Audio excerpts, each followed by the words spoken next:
ఈరోజే శుక్రవారం, పైగా షష్ఠి తిథి. ఎంతో విశేషమైన రోజు ఇది. ఈరోజు ఈ కథలను విన్నా, చదివినా, చెప్పినా, వినిపించినా జన్మల దోషాలు తొలగి కోటి జన్మల పుణ్యం వస్తుంది. సకల శుభాలు కలుగుతాయి. మరి ఆ కథలేంటో ఇప్పుడు ఈ వీడియోలో తెలుసుకుందాం. అదే చిలక ముగ్గుల నోము కదా. పూర్వం ఒక గ్రామంలో ఒక బ్రాహ్మణ దంపతులు నివసిస్తూ ఉండేవారు. వారికి సంతానం లేకపోవడం వల్ల ఎంతో బాధగా ఉండేది. ఇక ఆ బ్రాహ్మణుడు ఒకరోజు సంతానం కోసం విష్ణుమూర్తి గురించి తపస్సు చేయడానికి అరణ్యాలకు వెళ్లిపోయాడు. అక్కడ అరణ్యంలో విష్ణుమూర్తి గురించి ఘోర తపస్సు చేయసాగాడు. ఆ ఘోర తపస్సు చూసి శ్రీ మహావిష్ణువు సంతోషించి ఆ బ్రాహ్మణుడి ఎదుట ప్రత్యక్షమయ్యాడు. అప్పుడు విష్ణుమూర్తి ఇలా పలికాడు, ఓ బ్రాహ్మణ శ్రేష్ఠుడా, ఏమి నీ కోరిక అని అడిగాడు. దానికి ఆ బ్రాహ్మణుడు ఎంతో సంతోషించి స్వామిని అనేక విధాలుగా స్తుతించి ఇలా పలికాడు, స్వామి, అసాధ్యమైన నీ దర్శనం నాకు కలిగింది. నేను ఒక పేద బ్రాహ్మణుణ్ణి, నాకు సంతానం లేదు, నాకు సంతానం కలిగేలా దీవించు అని వేడుకున్నాడు. అప్పుడు శ్రీ మహావిష్ణువు బాగా ఆలోచించి ఇలా అన్నాడు, చూడు బ్రాహ్మణ శ్రేష్ఠ, నీకు భర్త చనిపోయినా ఆడపిల్ల సంతానంగా కావాలా, లేదా ఆయుషు లేని మగబిడ్డ కావాలా, కోరుకో అన్నాడు. అప్పుడు ఆ బ్రాహ్మణుడు బాగా ఆలోచించి, స్వామి, చనిపోయే కొడుకు నాకు ఎందుకు, నాకు ఆడపిల్లే కావాలి అని చెప్పాడు. దీంతో శ్రీ మహావిష్ణువు, సరే బ్రాహ్మణుడా, నీ కోరిక తప్పక నెరవేరుతుంది అని ఆశీర్వదించి అంతర్ధానమయ్యాడు. ఇక ఆ బ్రాహ్మణుడు అడవి మార్గంగా ఇంటికి చేరుకున్నాడు. కొన్నాళ్లకు భార్య గర్భం ధరించి 12 ఆడపిల్లను కన్నది. తల్లిదండ్రులు ఆమెకు విష్ణుమూర్తి వరం వల్ల పుట్టింది కాబట్టి నారాయణమ్మ అనే పేరు పెట్టారు. ఆమెకు యుక్త వయసు రాగా వివాహం చెయ్యాలని ఆ బ్రాహ్మణ దంపతులు ఎందరినో కలిసి ఎన్నో సంబంధాలు చూశారు. కానీ నారాయణమ్మను చేసుకోవడానికి ఎవరూ ముందుకు రాలేదు. ఇక చివరకు తల్లిదండ్రుల విచారంతో అడవికి వెళ్లి కనీసం ఒక రాతితోనైనా పెళ్లి చెయ్యాలి అనుకుని ఆ ఆడపిల్లను తీసుకెళ్లారు. ఆ అడవిలో శ్రీకృష్ణుడి విగ్రహాన్ని చూసి ఆ శ్రీకృష్ణుడితో ఆమె వివాహాన్ని జరిపించారు. ఇలా వివాహం జరిగిందో లేదో అలా ఆ విగ్రహం బద్దలై పిండి అయిపోయింది. దీంతో నారాయణమ్మ ఎంతో బాధపడి గోరున ఏడ్చింది. ఇక తల్లిదండ్రులు ఎంతో దుఃఖించి ఇంటికి తిరిగి వెళ్లిపోయారు.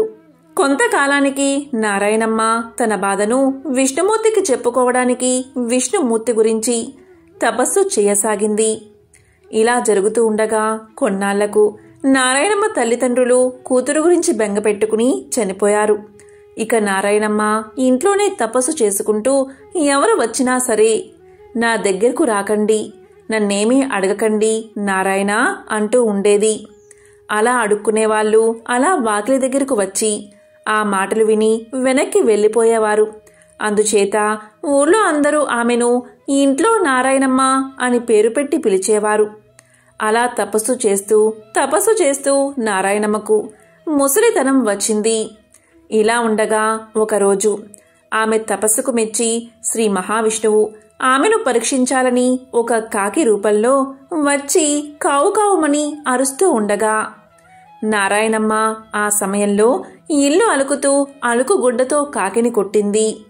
దీంతో కాకి రూపంలో ఉన్న శ్రీ మహావిష్ణువు ఆ అలుకుగుడ్డను తీసుకుని వెళ్లిపోయాడు. అలా వెళ్తూ ఉండగా దాంట్లో ఒక కందిగింజ ఉండి దారిలో ఆ కందిగింజ నేలపై పడి మొక్క మొలిచింది. ఈ విధంగా జరిగిన కొంతకాలానికి నారాయణమ్మ చనిపోయింది. ఇక నారాయణమ్మ చేసిన తపస్సుకు ఆమె భక్తికి మెచ్చి విష్ణుదూతలు వచ్చి నారాయణమ్మను విష్ణులోకానికి తీసుకుపోయారు. అక్కడ విష్ణుమూర్తి నారాయణమ్మతో ఇలా అన్నాడు, నీవు నాకిచ్చిన అలుకుగుడ్డ ఇదిగో, నీవే తీసుకో, ఈ రోజు నుంచి ఇది నీతోనే ఉంటుంది అని చెప్పాడు. అంతేకాదు, నారాయణమ్మ, నీవు నాకిచ్చిన ఈ అలుకుగుడ్డలో ఒక కందిగింజ ఉంది, అది భూమి మీద పడి ఒక చెట్టుగా మొలిచింది. ఈ అలుకుగుడ్డ ఆ కంది చెట్టు రెండూ నీవే, ఈ రెండే నీవు సంపాదించుకున్నావు అన్నాడు శ్రీ మహావిష్ణువు. అప్పుడు నారాయణమ్మ ఇలా పలికింది, స్వామి, నేను నీ భక్తురాలను, నన్ను ఎందుకు ఇలా చేశావు అని అడగ్గా విష్ణుమూర్తి ఇలా పలికాడు. నీవు భక్తితో నన్ను పూజించావు, ఇది నిజమే. కాని నీవెప్పుడూ ఏ దానమూ చేయలేదు. కనీసం ఒకరికైనా అన్నాన్ని పెట్టలేదు. ఒకరికి కూడా భిక్ష వేయలేదు. దాన ధర్మాలు అసలే లేవు. కాబట్టి నీవు ఆ కంది చెట్టుపై పురుగువై తిరుగుతూ ఉండు అన్నాడు శ్రీ మహావిష్ణువు. దీంతో నారాయణమ్మ పురుగ్గా మారి ఆ కంది చెట్టుపై తిరుగుతూ ఉండేది. ఇలా కొంతకాలం గడిచింది. ఇక విష్ణుమూర్తి ఆ చెట్టుపై తిరుగుతున్న పురుగు రూపంలో ఉన్న నారాయణమ్మతో ఇలా అంటాడు. చూడు నారాయణమ్మ, నా భార్య లక్ష్మీదేవి చిలుకల ముగ్గుల నోము పడుతుంది. ఆమె నీ దగ్గరకు వచ్చినప్పుడు ఒక బిందువును దారపోస్తే వస్తానని చెప్పు అంటాడు మహావిష్ణువు. దానికి సరే అంటుంది నారాయణమ్మ. ఇక కొంతకాలానికి లక్ష్మీదేవి చిలుకల ముగ్గుల నోము పట్టి నారాయణమ్మను పిలవడానికి అక్కడికి వస్తుంది. ఆ సమయంలో నారాయణమ్మ విష్ణు మహిమతో బంగారు విగ్రహమై ఇంట్లో ఉంటుంది. శ్రీ మహాలక్ష్మి వచ్చి నారాయణమ్మను పిలవగా నారాయణమ్మ ఇలా పలుకుతుంది. అమ్మా లక్ష్మీదేవి, నాకు ఒక బిందువును ఫలాన్ని దారపోస్తే నేను వస్తాను అని అంటుంది. దానికి నారాయణమ్మ ఒప్పుకోగా లక్ష్మీదేవి నారాయణమ్మను తీసుకుపోతుంది. ఇక లక్ష్మీదేవి నోము పట్టి నారాయణమ్మను నీకేం కావాలో కోరుకో అంటుంది. దానికి నారాయణమ్మ, అమ్మా, నీ పాదభక్తి తప్ప నాకేమీ అక్కర్లేదు అనగా లక్ష్మీదేవి ఎంతో సంతోషించి నీకు 5వ తరం ఎప్పుడూ ఉంటుంది అని వరాన్ని ప్రసాదించింది. ఇక నారాయణమ్మ ఎంతో సంతోషించింది. ఈ చిలుకల ముగ్గుల నోమును 5 సంవత్సరాలు పట్టి 5 కేజీల బియ్యం అప్పాలు చేసి ముత్తైదువులకు దక్షిణ తాంబూలాలతో ఇవ్వాలి. ఈ వ్రతకథను ఎవరైతే వింటారో వారికి వ్రత ఫలం లభిస్తుంది. పూర్వకాలంలో సుమేధుడు అనే బ్రాహ్మణుడికి 7 కొడుకులు ఉండేవారు. వారందరికీ వివాహాలు జరిగి భార్యలు కాపురాలకు రావడం వల్ల వేరింట కాపురాలు చేస్తూ ఉన్నారు. ఒకరోజు పొద్దుట శుక్రవారపు మహాలక్ష్మి లోక సంచారం చేస్తూ ఆ బ్రాహ్మణుడి కోడళ్ల ఇంటికి వెళ్ళింది. ఒక కోడలు పొద్దుటే పిల్లలకు భోజనం పెట్టి తాను కూడా తింటూ ఉంది. ఇది చూసి శ్రీ శుక్రవారపు మహాలక్ష్మి ఎంతో బాధపడింది. ఇంకొక కోడలు పాచి వాకిటిలో పేడ వేసుకుంటూ ఉంది. మరొక కోడలు పాత గుడ్డలను పెడుతూ ఉన్నది. మరొక కోడలు పాచి వాకిటిలో వడ్లు దంపుతూ ఉన్నది. మరొక కోడలు పాచి వాకిలి అందే పిల్లలకు తలంటి తాను కూడా తలంటుకుంటూ ఉంది. ఈ విధంగా 6 కోడళ్లు చేయడం చూసి శుక్రవారపు మహాలక్ష్మి వారి ఇళ్లకు వెళ్ళక పెద్ద కోడలు ఇంటికే వచ్చింది. పెద్ద కోడలు ఆ సమయంలో ఇల్లు అలుక్కుని వాకిట కల్లాపు చల్లి స్నానం చేసి పసుపు రాసుకుని బొట్టు పెట్టుకుని కట్టుకున్న బట్ట భర్తకు ఇచ్చి తాను తలుపు వెనుక కూర్చుని ఉన్నది. అక్కడగల శుభ్రతకు మెచ్చుకున్న శుక్రవారపు మహాలక్ష్మి అరుగు మీద కూర్చుని ఇలా పలికింది. అమ్మాయి, బయటకి ఒకసారి రావమ్మా అని పలికింది. దానికి పెద్ద కోడలు లోపల నుంచి ఇలా సమాధానం చెప్పింది. అమ్మా, నేను రావడానికి వీలులేదు. మేము చాలా పేదవారం. మాకు ఒకటే బట్ట ఉండడం వల్ల దానిని నా భర్తకు ఇచ్చి యాయావారానికి పంపాను. నా భర్త వచ్చే వరకు నేను ఇక్కడే కూర్చుంటాను అని సమాధానం చెప్పింది. అప్పుడు శుక్రవారపు మహాలక్ష్మి తన బట్టలో సగం ఆమెకు కట్టబెట్టి తనకు ఒక సోలెడు బియ్యం వార్చి పెట్టమని కోరింది. అందుకు పెద్ద కోడలు ఎంతో బాధపడి, అమ్మా, నా భర్త వచ్చే వరకు ఇంట బియ్యం ఉండవని సమాధానం చెప్పింది. అప్పుడు శుక్రవారపు మహాలక్ష్మి ఇలా పలికింది. అమ్మా, నీవు శుక్రవారపు మహాలక్ష్మి మా ఇంటికి వచ్చింది. ఆమెకు ఈ సరుకులు కావాలని వర్తకులకు చెప్పి కావలసినవి తెచ్చుకోమని చెప్పి ఆ బ్రాహ్మణ స్త్రీని పంపించింది. దాంతో పెద్ద కోడలు శుక్రవారపు మహాలక్ష్మి చెప్పిన ప్రకారం కోమటి ఇంటికి వెళ్లి తన ఇంటికి శుక్రవారపు మహాలక్ష్మి వచ్చిందని తెలిపి పప్పు, బియ్యం, మిగతా వంటకు కావలసిన పదార్థాలన్నీ ఇమ్మని కోరగా అతడు వాటన్నిటినీ ఇచ్చాడు. తరువాత పెద్ద కోడలు శుక్రవారపు మహాలక్ష్మి చెప్పిందని తెలుగువాని దగ్గరకు వెళ్లి మా ఇంటికి శుక్రవారపు మహాలక్ష్మి వచ్చింది, ఆమెకు ఈ పదార్థాలు కావాలని తెలుగులవాణ్ణి కోరగా తెలుకులవాడు తెలగపిండిని నూనెను ఇచ్చాడు. ఆ తరువాత పెద్ద కోడలు కంచెల దగ్గరకు వెళ్లి, కంచెల దగ్గర శుక్రవారపు మహాలక్ష్మి మా ఇంటికి వచ్చింది, ఆమెకు ఈ పదార్థాలు కావాలని కోరగా కంచెరి ఇంటి దగ్గర పాత్ర సామాగ్రిని ఇచ్చాడు.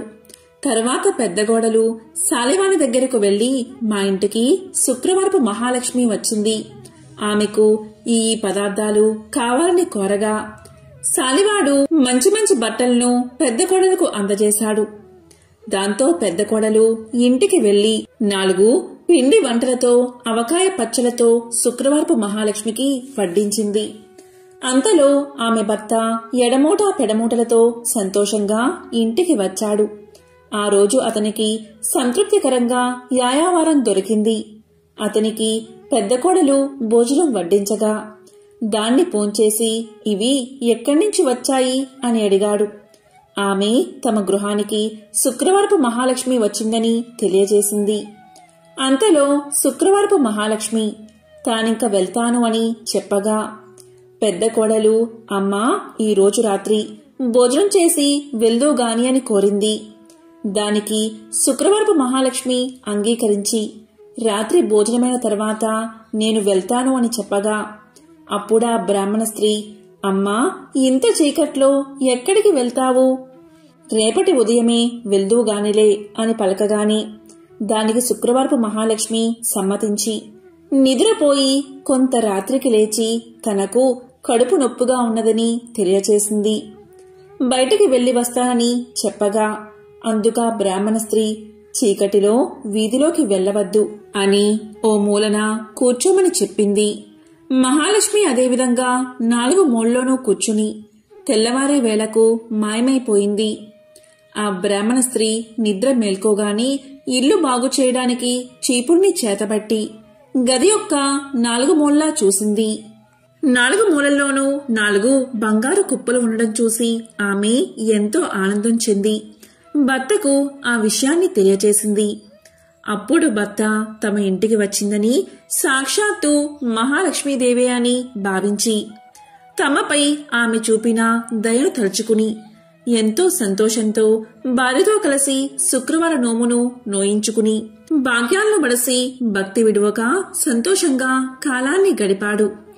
ఇదే శ్రీ శుక్రవారపు లక్ష్మీ కథ. ఎవరైతే ఈ కథను భక్తి శ్రద్ధలతో వింటారో లేక చదువుతారో వారికి దరిద్ర బాధలు తొలగి సకల ఐశ్వర్యాలు కలుగుతాయి. ధనం మూలం ఇదం జగత్ అనేది అందరికీ తెలిసిన విషయమే. జీవ సమస్తానికి ధనమే మూలం. ధనం లేకపోతే ఆహారం లభించదు. కాబట్టి అలాంటి ధనానికై ఎల్లరూ శ్రీ ధనలక్ష్మీదేవిని ఆరాధించాలి. ఆమె దయకలవాడే కలవాడు. ఆమె దయలేనివాడు లేనివారిలోని లెక్క. ధనం చాలా విలువైనది. ఇది అందరికీ తెలిసిన విషయమే. కాబట్టి ధన ప్రాప్తికై శ్రీ మహాలక్ష్మీదేవిని ఆరాధించాలి. ధనాది దేవత అయిన ఆ శ్రీ ధనలక్ష్మీదేవిని ఆరాధించి ఆమె అనుగ్రహాన్ని పొందాలి. ఆ అమ్మ దయకు పాత్రులై ధనవంతులైన అసంఖ్యాక భక్తులలో ఒకరిద్దరి విషయాలు ఇప్పుడు తెలుసుకుందాం. అదే సమాధి కథ. పూర్వం సమాధి అనే ఒక వైశ్యుడు ఉండేవాడు. అతడు విపరీతంగా ధనాన్ని సంపాదించాడు. దానితో అతనికి ధన గర్వం వచ్చింది. కొత్తలో అంతా లక్ష్మీ కటాక్షమే అనేవాడు అతను. రాను రాను దేవుడా లేక దెయ్యమా, నా తెలివితేటలతోనూ బోలెడు పెట్టుబడితోనూ వ్యాపారం చేశాను, అందుకే సంపాదించాను, అంతా నా గొప్పతనమే అండం మొదలుపెట్టాడు. హితవు చెప్పేవారిని కసిరేవాడు. తనకు వంత పాడేవారిని చేరదీసేవాడు. అలా అతని చెంత చేరిన భజన పరులందరూ కూడా అతని వద్ద ధనం తీసుకుంటూ ఉండేవారు. అందుకుగాను వారా సమాధితో కలిసి దైవ దూషణలు కూడా చేస్తూ ఉండేవారు. తద్వారా వారి వద్ద డబ్బు నిలిచేది కాదు. సమాధి వారికి ఎంత ఇచ్చినా అదంతా ఏదోలాగా ఖర్చయిపోతూ ఉండేది. పనికిమాలిన వారికి అనవసరపు ఖర్చులకు డబ్బు ఇచ్చి ఇచ్చి అవసరానికి డబ్బు లేక డాబోసరికి తన పలుకుబడిపై అప్పులు చేసి చేసి అవి తీర్చలేక సమాధి దరిద్రుడైపోయాడు. అతడు పెద్దలను ఆశ్రయించాడు. అప్పుడు పెద్దలు ఇలా పలికారు, దైవమున ఏమున్నది, అంతా నీ గొప్పే అన్నావు కదా, నీ గొప్ప నీవే చూసుకో, ఇక్కడ్నుంచి వెళ్ళిపో అని తరిమేశారు. మరికొద్ది కాలానికి కొడుకులు తిరగబడ్డారు. అప్పులవారు అల్లరి చేయడం మొదలుపెట్టారు. గొప్ప దరిద్రం కలిగినది. చివరికి భార్య కూడా ఎదురు తిరిగినది. నీ వంటి దరిద్రుడితో నేనుండలేను అని చెప్పి పుట్టింటికి వెళ్ళిపోయింది. రుణదాతలకు కుటుంబ ఘాతకులకు వెరచి ఒకానొక రాత్రివేళ సమాధి అడవుల పట్టిపోయాడు. ఈ సమాధి గురించి బాగా తెలిసిన ఒక మిత్రుడు అతనికి సహాయం చెయ్యాలి అనుకున్నాడు. కాని తక్కిన వ్యాపారులు అడ్డుపడుతూ ఉండడం వల్ల ఒకరోజు ఆ మిత్రుడు ఒక చేతికర్ర దొలిపించి అందులో ఖరీదైన వజ్రాలు వేసి సమాధికి ఇచ్చాడు. అప్పుడా మిత్రుడు సమాధితో ఇలా పలికాడు, సమాధి, నీవు దరిద్రంచే బాధపడుతూ ముసలివాడివలే అయిపోయావు. నేను ప్రత్యక్షంగా ధనమిస్తే ఇతర వ్యాపారులతో నాకు గొడవ వస్తుంది. కాబట్టి నీ చేతికి ఊతంగా ఈ కర్రను తీసుకో అని చెప్పాడు. దానికి సమాధి ఎంతో బాధతో ఆ చేతికర్ర తీసుకుని ఆ చేతికర్రతో సంతకు వెళ్లి ఆ చేతికర్రను సంతలో ఎవరో పొరుగువాడికి చవకగా అమ్మేసి దానితో వంట సరుకులు కొనుగోలు చేశాడు. సమాధి చేసింది విని మిత్రుడు ఎంతో బాధపడ్డాడు. సమాధి యొక్క దరిద్రావస్థను ఎలాగైనా తప్పించాలని ఆ మిత్రుడు మరొకసారి సమాధిని పిలిచి ఇలా పలికాడు, సమాధి, ఈ గుమ్మడికాయ తీసుకో అని ఒక గుమ్మడికాయ ఇచ్చాడు. దాని నిండుగా బంగారు కాసులు పోసి ఇచ్చాడు. ఇంటికి వెళ్లి దాన్ని పగలగొడితే ధనం కనిపిస్తుంది కదా అని ఆ మిత్రుడి ఆలోచన. కాని సమాధి ఆ గుమ్మడికాయను వేరొక కూరగాయల వ్యాపారికి అమ్మేసి ఆ చిల్లరతోని ఇంటికి వెళ్లిపోయాడు. మిత్రుడు సహకరించిన ఆ సహాయం పొందక దరిద్రబాధలు భరించలేక సమాధి ఒకరోజు అడవులకు పోవడానికి నిశ్చయించుకున్నాడు. ఇది తెలిసిన అతని మిత్రుడు మార్గమధ్యలో మోహరేలు గుట్ట పోయించాడు. కాని సమాధి ఆ దారికి రాగానే ధనలక్ష్మి కళ్ళలో పడినది. అతని కళ్ళు నలుపుకుంటూ పోయి పోయి మోహరేల గుట్టపై పడి, చీచి, ఎవరో దారిలో రాళ్లగుట్ట పోశారు అని వాటిని అటూ ఇటూ చిమ్మి కళ్ళు నలుపుకుంటూ తన దారిన తాను పోయాడు. అంతా మిత్రునికి చూపి, చూసారా, ధనలక్ష్మి యొక్క అనుగ్రహం తప్పితే ఎలా అవుతుందో, మనమెంత మంచి చేసినా వంచింపబడుచూ ఉంటాడు అని చెప్పాడు. తరువాత సమాధి అడవులకు చేరుకుని తన కష్టాలకై ఏడుస్తూ ఉండగా ఒకానొక ముని అతన్ని చూసి అతని దీనకథను విని ఇలా పలికాడు, సమాధి, కేవలం ధనలక్ష్మిని తూలనాడి ఆమె పూజకు ఆటంకం కలిగించడం వల్లే నీకీ కష్టం కలిగినది. ఇంతకు మించి మరొకటి లేదు. నా మాట విని ధనలక్ష్మీదేవిని పూజించు. ధనం నీకు సమకూరుతుంది. ఆమె బీజమునే జపించు అని పలికి మంత్ర బీజాన్ని చెప్పి జప విధానం చెప్పి మహర్షి వెళ్లిపోయాడు. సమాధికి మరొక మార్గమేది కనబడకపోవడం వల్ల గతిలేని వాడై ఆ మంత్రాన్ని జపించసాగాడు. అలా చెయ్యగా చెయ్యగా ఒకనాడు అతని భార్య ఆ అడవిలోనే తారసపడినది. పెళ్లి చేశాక భర్త సజీవుడై ఉండగా ఆడది పుట్టింట ఉండరాదు. కష్టమో సుఖమో భర్తతోటే లోకం. పొమ్మని ఆమె పుట్టింటివారు తరిమేశారని చెప్పింది. ఆమె తనతో తెచ్చిన స్వల్ప ధనాన్ని సమాధికి ఇచ్చి క్షమించమని కోరింది. అతి త్వరలో దీపావళి రాబోవుచుండడిచే సమాధి ఆదనంతో నగరానికి వెళ్లి తగు సామాగ్రలు కొని అదేవిధంగా పురోహితుడికి క్షమాపణ చెప్పుకుని తనతో పాటు అడవులకు తీసుకువచ్చాడు.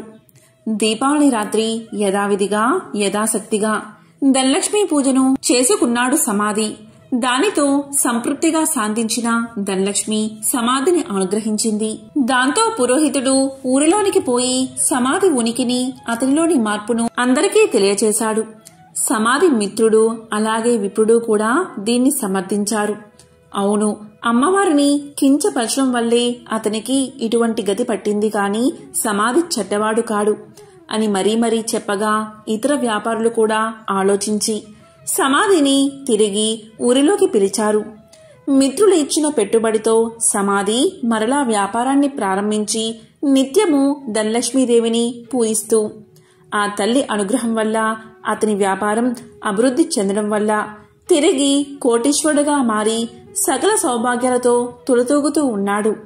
కాబట్టి ఎవరైతే ప్రతి గురు శుక్రవార రోజుల్లోనూ అష్టమి, నవమి, దశమి, పౌర్ణమి తిథులయందు ఆ అమ్మవారిని పూజించి ఈ కథను వింటే ధనలక్ష్మీదేవి యొక్క అనుగ్రహానికి పాత్రులు అవుతారు.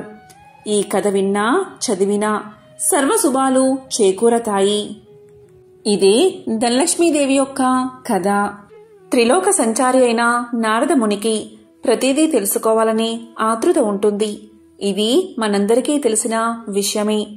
అదేవిధంగా నారదముని ఒకసారి ఆతృతగా లక్ష్మీదేవిని ఇలా అడుగుతాడు. అమ్మా లక్ష్మీదేవి, మీరెప్పుడూ కూడా విష్ణుమూర్తి పాదాలను ఎందుకు నొక్కుతారు అని అడుగుతాడు. దానికి లక్ష్మీదేవి ఇలా సమాధానం చెప్తుంది. మానవుల నుండి భగవంతుడి వరకు గ్రహాలన్నీ తన్ను ప్రభావితం చేస్తాయని లక్ష్మీదేవి సమాధానం చెప్తుంది. ఈ గ్రహాల చెడు ప్రభావం శ్రీహరి పాదాలను నొక్కడం ద్వారా ముగుస్తుంది. కాబట్టి ఆమె తన శ్రీహరి పాదాలను నొక్కుతుంది అని సమాధానం చెప్తుంది. ఒక మహిళ చేతిలో దేవతల సర్వోన్నతుడైన బృహస్పతి నివసిస్తాడు. రాక్షసుల గురువు శుక్రాచార్యుడు మనుషుల పాదాలలో నివాసముంటాడు. భార్య తన భర్త పాదాలను నొక్కినప్పుడు గ్రహాల యొక్క చెడు ప్రభావాలను నివారించడంతో పాటు సంపద కూడా వృద్ధి అవుతుందని లక్ష్మీదేవి విష్ణు పాదాలను నొక్కడానికి కారణమని ఆమె ఎంతో సులువుగా నారదుడికి సమాధానం చెప్తుంది. లక్ష్మీదేవి ఐశ్వర్యానికి దేవత, జ్యేష్ఠాదేవి దారిద్ర్య దేవత. ఒకసారి వీరిద్దరికీ ఒక చిన్న అనుమానం వచ్చింది. ఆ అనుమానం ఏంటి అంటే తమలో ఎవరు చాలా అందంగా ఉన్నారో అని. ఈ విషయమై వీరిద్దరూ వాదించుకుంటూ ఉండగా వారికి ఎదురుగా ఒక వ్యాపారి వస్తువు కనిపించాడు. ఇక వాదించడం ఆపేసి ఆ వ్యాపారిని అడిగి నిజం తెలుసుకోవాలి అనుకున్నారు అక్కా చెల్లెళ్ళు. అలా అనుకున్నదే తడువుగా జ్యేష్ఠాదేవి లక్ష్మీదేవిలు అతడి ముందుకు వెళ్లి నిల్చున్నారు. తామిద్దరం ఎవరమో కూడా అతడికి వివరించి చెప్పారు. ఐశ్వర్య దేవత లక్ష్మీదేవి, దారిద్ర దేవత జ్యేష్ఠాదేవి ఇద్దరూ ప్రత్యక్షమై కనిపించి అలా అడిగేసరికి ఆ వ్యాపారికి నోట మాట రాలేదు. ఇద్దరూ ఒకేసారి కనిపించినందుకు సంతోషించాలో లేక బాధపడాలో కూడా అతనికి అర్థం కాలేదు. విషయమంతా విన్నా ఆ వ్యాపారి భయంతో వణికిపోయాడు. ఇద్దరిలోనూ లక్ష్మీదేవే అందమైనదని అతనికి తెలుసు. అయితే నిజాన్ని చెబితే జ్యేష్ఠాదేవికి కోపం వస్తుంది. ఆమెకు కోపం వస్తే తనను ఇంకా పేదవాడిని చేస్తుందని తెలుసు. ఇక లక్ష్మీదేవి అందంగా లేదని చెబితే ఆమెకు కోపం వస్తుంది. ఆమెకు కోపం వస్తే తనకున్న ఈ మాత్రం సంపదను కూడా లేకుండా చేసేస్తుంది. ఏం చేసేది భగవంతుడా అంటూ తలపట్టుకున్నాడు. ఇంతలో ఆ వ్యాపారికి ఒక మెరుపులాంటి ఆలోచన వచ్చింది. ఏదైతే అది అయిందని మనసుకు సర్ది చెప్పుకున్న ఆ వ్యాపారి ఆ దేవతలిద్దరికీ నమస్కారం చేశాడు. వెంటనే ఆ వ్యాపారి ఇలా చెప్పాడు. అమ్మా, ఓ మహాలక్ష్మి, నువ్వు ఇంట్లోకి వస్తున్నప్పుడు నీ అంత అందమైన స్త్రీ భూలోకంలో కాని స్వర్గలోకంలో కాని ఎవరూ ఉండరు అని చెప్పాడు. అలాగే జ్యేష్ఠాదేవి వైపు చూసి, అమ్మా, ఓ జ్యేష్ఠాదేవి, నువ్వు ఇంటి నుంచి బయటకు వెళ్తుంటే నీ అందం సొగసు వర్ణించేందుకు మాటలు చాలవు. ఆ సమయంలో నీ అందాన్ని ఎవరితోనూ పోల్చలేమో అని సమాధానం చెప్పాడు. ఆ వ్యాపారి ఎవరి మనసులో నొప్పించిన విధంగా చెప్పిన తీరు జ్యేష్ఠాదేవి లక్ష్మీదేవులను సంతృప్తిపరిచింది. అతడు ఇద్దరిని విజేతలుగా నిర్ణయించాడని వారిద్దరూ అర్థం చేసుకున్నారు. దాంతో ఇద్దరూ అతడి నిర్ణయానికి సంతోషపడుతూ అక్కడ్నుంచి మాయమయ్యారు. ఇక్కడ అర్థం చేసుకోవాల్సింది ఏంటి అంటే జ్యేష్ఠాదేవి లక్ష్మీదేవులు ఎవరికి వారు విజేతలమని అనుకుంటూ వెళ్లారే కాని నిజానికి నిజమైన విజేత ఆ వ్యాపారే. ఎందుకంటే అతడు ఐశ్వర్య దేవత అయిన లక్ష్మీదేవి అభిమానాన్ని పొందడమే కాదు, లక్ష్మీదేవి బద్ధ శత్రువైన జ్యేష్ఠాదేవిని సైతం సంతృప్తిపరిచాడు. కాబట్టి నిజమైన విజేత ఆ వ్యాపారే. చాలా కాలం పూర్వం కోసల రాజ్యాన్ని దశరథుడు అనే మహారాజు పరిపాలించేవాడు. అతని కాలంలో 12 వర్ష క్షామం రానున్నదని తెలుసుకుని అందుకు శనిగ్రహం రోహిణీ గతం అవడమే కారణమని తెలుసుకుని గ్రహగతిని మార్చి కరువును నిరోధించాలి అనుకున్నాడు దశరథుడు. దశరథుని రథం 10 దిక్కుల యందును సంచరించడం వల్ల అతనికి దశరథుడు అనే పేరు వచ్చింది. అందుచేత తన రథాన్ని ఎక్కి గ్రహాన్ని నిరోధించడానికి బయలుదేరాడు దశరథ మహారాజు. ఆ సమయంలో ఒక చిన్న పొరపాటు జరిగింది. కరువు కాటకాలు రాకుండా ఉండడానికి పంటల అభివృద్ధికి కోసల ప్రజలు లక్ష్మీదేవిని పూజించేవారు. ఆ సంవత్సరం కూడా ధాన్యరాశులను కుప్పలుగా పోసి లక్ష్మీదేవి ప్రతిమను ప్రతిష్ఠించి ఎంతో ఉత్సాహంతో ప్రజలు సంబరాలు చేసుకుంటున్నారు. ఆ వేళకు దశరథుడు ఆ ప్రాంతానికి చేరడం వల్ల ప్రజలు ఆ ప్రభువును కూడా వచ్చి లక్ష్మీదేవి పూజలో పాల్గొనవలసిందిగా ప్రార్థించారు.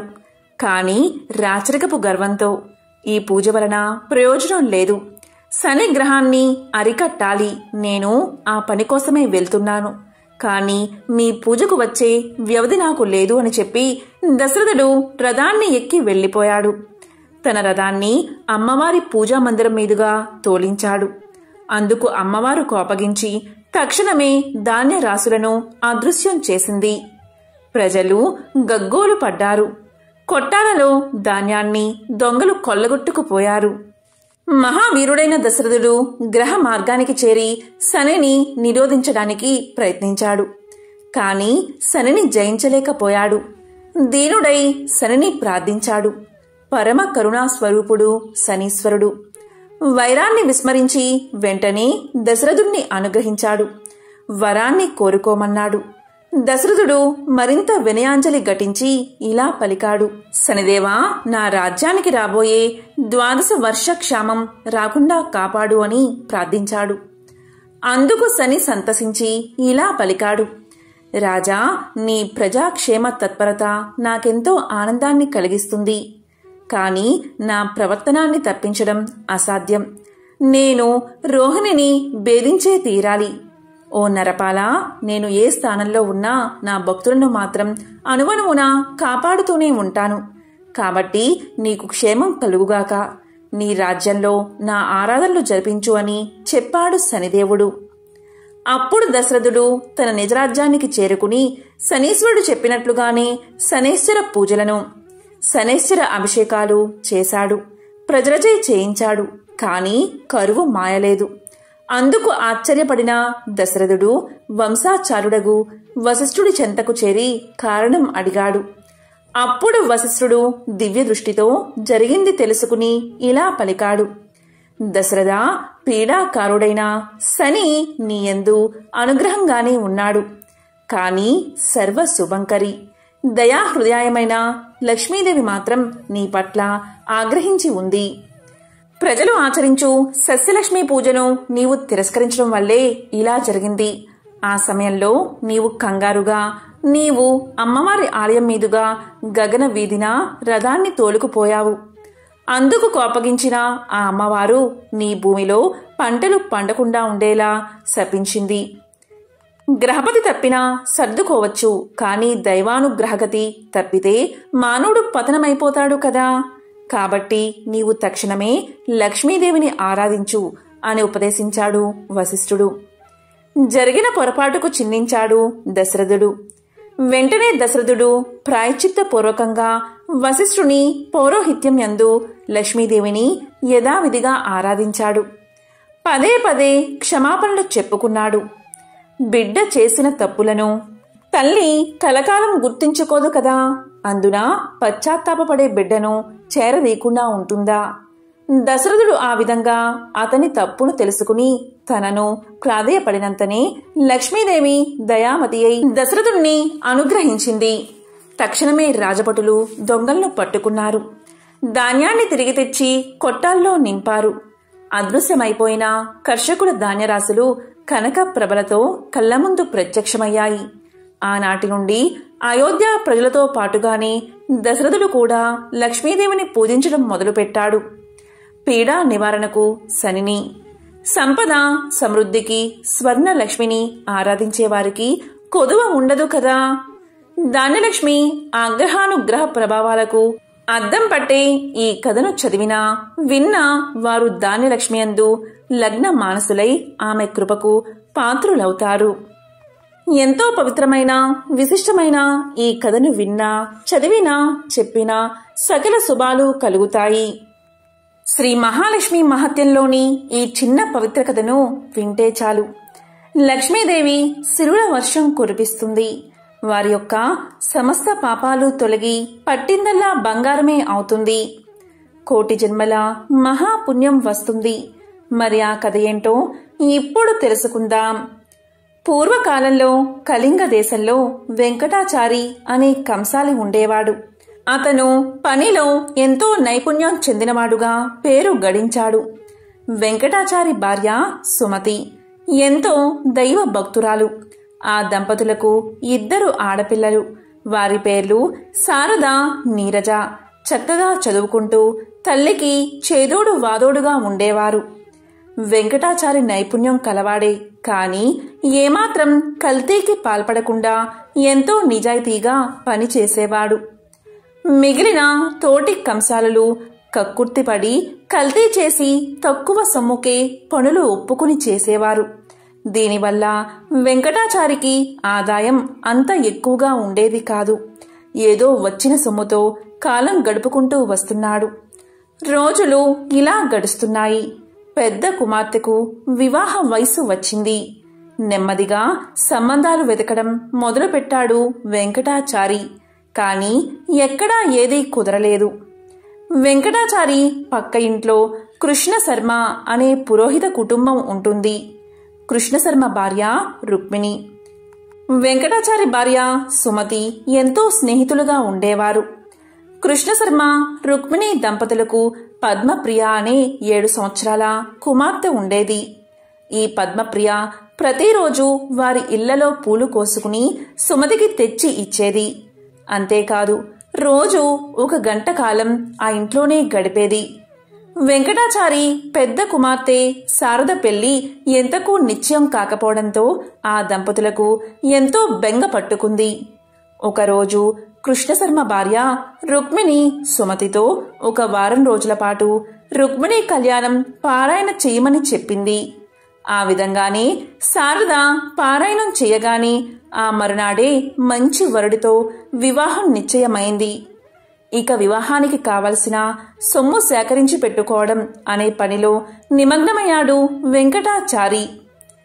ఎన్నేళ్లుగా కంసాలి వృత్తి చేస్తున్నా కూడా కూతుళ్లకు కనీసం బంగారు గాజులు కూడా చేయించలేకపోయానే అని ఎంతో బాధపడ్డాడు. సుమతి రోజూ ఉదయాన్నే పూజ చేసేటప్పుడు శ్రీ మహాలక్ష్మిని అనేక స్తోత్రాలతో పూజించేది.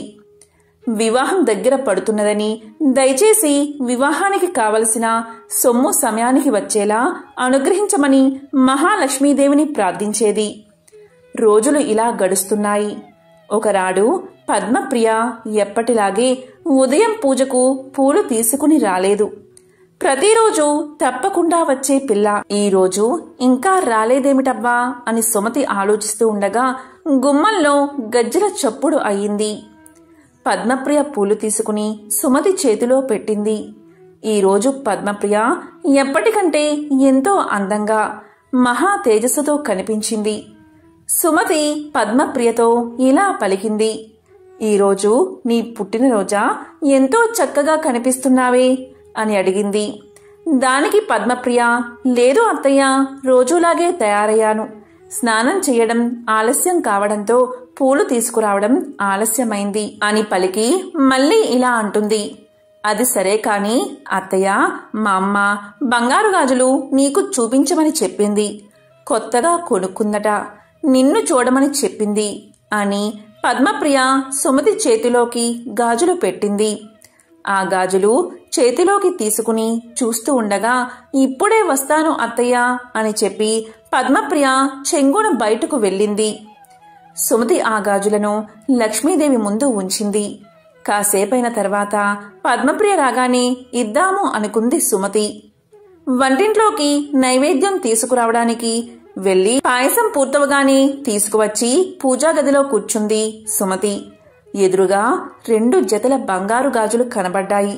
ఇదేమిటి, ఇక్కడ నేను ఒక జత బంగారు గాజులే పెట్టాను కదా, 2 ఉన్నాయేమిటి?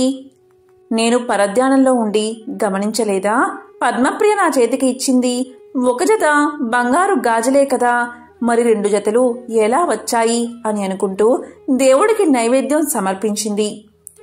ఈ 2 జతల గాజులను తీసుకుని రుక్మిణికి ఇచ్చేస్తాను అని చెప్పి రుక్మిణి ఇంటికి వెళ్ళింది. సుమతిని చూసిన వెంటనే రుక్మిణి ఇలా పలికింది, ఏమిటి వదినా, చేతిలో ఈ బంగారు గాజులు ఏమిటి? పిల్లలిద్దరికీ చేయించావా అని అడిగింది. ఇది విన్న సుమతికి ఏమీ తోచలేదు. సుమతి ఇలా పలికింది, ఇదేమిటి వదినా ఇలా మాట్లాడుతున్నావు? ఇందాక పద్మప్రియ వచ్చి నాకు ఇచ్చింది కదా, నీవు కొనుక్కున్నావని నాకు చూపించమని చెప్పింది కూడా అని పలకగానే రుక్మిణి ఇలా అంటుంది, అదేమిటి వదినా, పద్మప్రియ మీ ఇంటికి రావడమేమిటి? నిన్నటి నుండి పిల్లకి ఒకటే జ్వరం, మంచం దిగనిదే, ఎక్కడికి వెళ్ళలేదు. అసలు పద్మప్రియ మీ ఇంటికి రానప్పుడు మీ ఇంటికి గాజులు ఎలా తెస్తుంది? అయినా నేను ఈ మధ్య అసలు గాజులే కొనుక్కోలేదు అని అన్నది రుక్మిణి. ఇది విన్న సుమతికి ఎంతో ఆశ్చర్యం కలిగింది. మరి ఇందాక వచ్చిందెవరు, ఆ గాజులు ఇచ్చింది ఎవరు అని ఆలోచిస్తుండగా వచ్చింది సాక్షాత్తు శ్రీ మహాలక్ష్మీదేవే అని సుమతికి తోచింది. ఈ విషయమే రుక్మిణితో పలికింది. ఇద్దరూ కూడా ఎంతో ఆశ్చర్యపోయారు, ఎంతో ఆనందపడ్డారు. జరిగిన విషయమంతా వారి వారి భర్తలకు చెప్పారు. వెంకటాచారి దంపతులు సంతోషానికి అవధులు లేకుండా పోయాయి. సాక్షాత్తు శ్రీ మహాలక్ష్మీదేవే తమను అనుగ్రహించిందని ఆ జగన్మాతను ఎన్నో విధాలా స్తుతించారు. తమ కుమార్తెలకు సాక్షాత్తు ఆ జగన్మాతే బంగారు గాజులు అనుగ్రహించిందని ఎంతో సంబరపడ్డారు. ఇద్దరూ పూజా గదిలో నుంచుని ఆ జగన్మాతకు నమస్కారం చేస్తూ ఇలా పలికారు, ఓ లోకజనని, దారిద్ర దుఃఖాన్ని పారద్రోలే అమృతమూర్తి, నీవే తల్లివి. దీనులైన వారి బాధలను నశింపచేసే నీ కరుణా కటాక్షాలు మాపై ప్రసరించు తల్లి. నీకు మా నమస్కారాలు తల్లి. మిక్కిలి దయకలిగిన నీ చూపులతో నీ కరుణామృతాన్ని మాపై కురిపించు. నీవు సర్వమంగళ ప్రదాయివి. సకల చరాచర జగత్తు యందు నీవే వ్యాపించి ఉన్నావు. ఇవే మా ప్రణామాలు. నిన్ను నమ్మిన వారికి సర్వశుభాలను అనుగ్రహించే లోకపావనివి నీవు. నీకు మా నమస్కారాలు అని పరిపరి విధాలుగా ప్రార్థించారు. శ్రీ మహాలక్ష్మిని ప్రార్థించిన వారికి సర్వ సౌభాగ్యాలు సమకూరుతాయి. ఎటువంటి అనారోగ్యము దరిచేరదు. శ్రీ మహాలక్ష్మి ఆరాధన వల్ల మహిమ, గరిమ, లకిమ, ప్రాప్తి, ప్రాకామ్యము, ఈసిత్వము, వసిత్వము అనే అష్టసిద్ధులు ప్రాప్తిస్తాయి. మానవుడు ఉన్నత శిఖరాలకు ఎదగడానికి శ్రీ మహాలక్ష్మి అర్చన ఎంతో ఉపయోగపడుతుంది. గత జన్మలో చేసిన పాపాలు దారిద్ర్యంగా పిలువబడతాయి. ఈ జన్మలో పుణ్యకార్యాలు చేయడం వల్ల దారిద్ర్యం నశించి ఐశ్వర్యం లభిస్తుంది. ఓ జగన్మాత, నీకు ఇవే మా నమస్కారాలు. మహాలక్ష్మి, నీకు ఇవే మా ప్రణామాలు. ఓం శ్రీ మహాలక్ష్మియే నమః. ఓం నమో నారాయణాయ. ఓం శ్రీ మాత్రే నమః. ఓం నమః శివాయ.